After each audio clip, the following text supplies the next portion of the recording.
BFM Business, BFM Bourse, la carte IMO.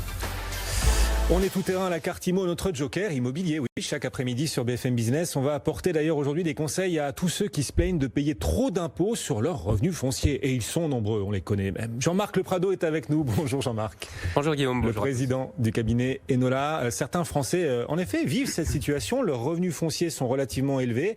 Ils n'arrivent pas à faire du déficit foncier et donc ils payent des impôts fonciers élevés. Dans cette situation, quels sont les bons réflexes à avoir, Jean-Marc? Quelles bonnes questions doit-on se poser pour que nos revenus fonciers, même élevés, entraînent moins d'impôts? Alors il est vrai que les excédents fonciers issus d'opérations passées sont relativement fortement fiscalisés, puisqu'ils sont fiscalisés dans la tranche marginale d'imposition plus la CSG-CRDS, donc ce qui finalement fait que ça monte relativement vite dans les tours en termes de fiscalité.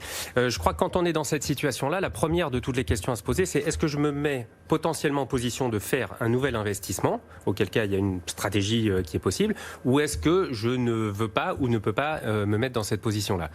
Si on se met dans la position de faire un nouvel investissement, probablement que parmi toutes les techniques qui sont possibles, celle qui est de loin la plus pertinente, c'est celle dite du déficit foncier. C'est-à-dire qu'on va mettre en face de son excédent foncier sur ses opérations passées, une ou des opérations qui vont générer, pour le coup, un très fort déficit foncier par la mécanique des travaux. Dans ce cas, le déficit va venir éponger, annuler l'excédent foncier durablement. Vous déduisez de vos excédents fonciers le coût des travaux. C'est ça. En fait, sur l'opération qu'on va engendrer, on va générer un déficit foncier qui va être plus ou moins important, naturellement, selon la quantité de travaux. Et ça va avoir pour effet d'effacer l'excédent foncier par ailleurs, éventuellement même de riper sur le revenu global par une mécanique, je ne rentrerai pas dans les détails, et surtout de stocker le déficit foncier qu'on n'aura pas utilisé pendant une durée, et on va pouvoir utiliser ce déficit passé sur une durée de 10 ans, dans les 10 ans à venir. Donc on peut potentiellement effacer son excédent foncier dans les 10 ans qui viennent, en optimisant son opération. Bon, il y a aussi tous les montages fiscaux. Si on est prêt à réinvestir, à investir dans un nouvel actif immobilier, parce qu'on estime avoir payer trop d'impôts fonciers, pourquoi pas pour défiscaliser quoi, le Pinel, le Malraux, toutes ces solutions-là? Alors en fait, une opération Malraux ou Pinel ne va pas venir effacer l'excédent foncier, il va venir générer de l'économie d'impôt. Donc le résultat sera sensiblement identique, mais probablement un petit peu moins élevé, parce que à nouveau, il n'y aura rien de plus pertinent que le déficit foncier à mettre en face. On peut utiliser également une technique de monument historique, de restauration de monuments historiques, ce qui aura pour le même effet en fait fiscal, en tout cas à court terme, que le déficit foncier. Ces opérations-là sont probablement un peu moins indiquées, mais elles sont tout à fait imaginables pour traiter la problématique fiscale. Ça, c'est pour les plus gourmands, ceux qui sont prêts à réaliser un nouvel investissement. Si je dois me contenter d'agir sur le bien que je mets déjà en location parce que j'ai pas les moyens de me lancer dans un nouvel investissement, qu'est-ce que je peux faire? Qu'est-ce que je peux faire pour que mes excédents fonciers ne me fassent plus payer tant d'impôts? On peut faire des travaux. Si on fait des travaux une année donnée, on va passer un déficit sur les travaux en déficit et on peut potentiellement gommer les excédents fonciers de cette opération. Cela étant dit, on arrive très vite à la limite de l'exercice, c'est-à-dire que les travaux doivent avoir un objectif qui est autre que purement fiscal. Puisque je vous rappelle que toute dépense que vous faites sur un bien immobilier qui est donné en location génère une économie d'impôt, mais que cette économie d'impôt est inférieure par définition, par construction, à la dépense que vous faites. Donc ça n'a de sens que si ça permet d'augmenter son loyer ou ça permet au moins de défendre son loyer. Pour le reste, oui, et puis c'est quand même super chronophage de se lancer dans des travaux pour réaliser du déficit foncier. Il faut avoir le temps, Jean-Marc. Il faut avoir le temps, il faut avoir l'énergie, il faut avoir les connaissances, il faut avoir effectivement... c'est presque un métier de faire ça, oui.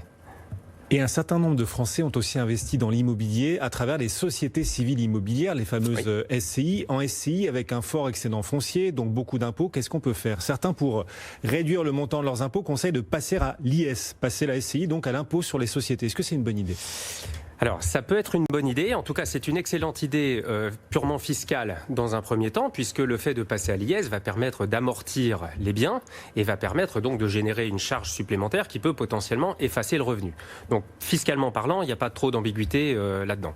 En revanche, il faut être très très prudent parce que la sortie ultérieure de la SCI se fera dans les conditions du revenu professionnel. C'est-à-dire que l'imposition à la sortie risque de gommer, voire de totalement annuler et voire même d'être pénalisante lorsqu'on paiera de l'impôt sur la plus-value à la sortie du bien. Donc il faut être très très méfiant, d'autant que le passage d'une SCI à l'IR à l'IS est irréversible.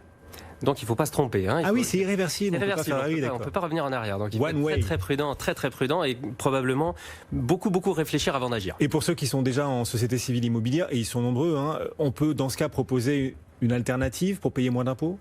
Alors, une autre idée ?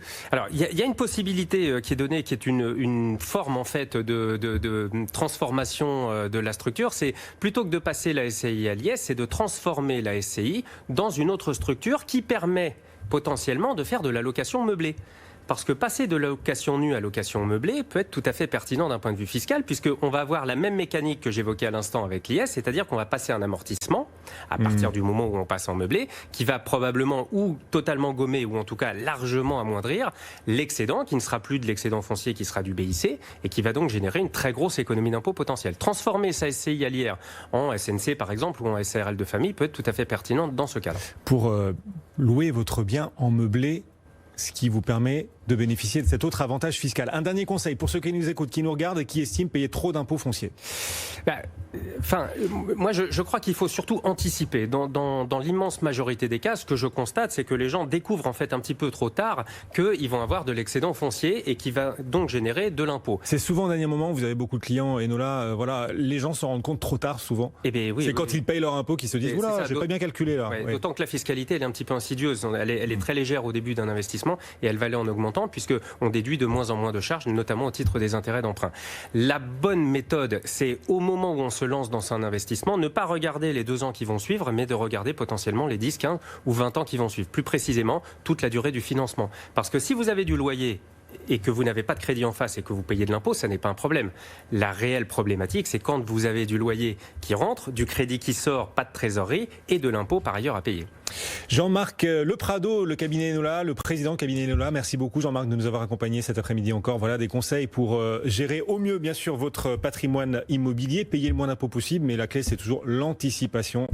Vous le disiez, on paye souvent plus d'impôts à la fin qu'au début. Attention en tout cas, il faut tout anticiper avec le plus d'années d'avance. Merci Jean-Marc. Merci à vous.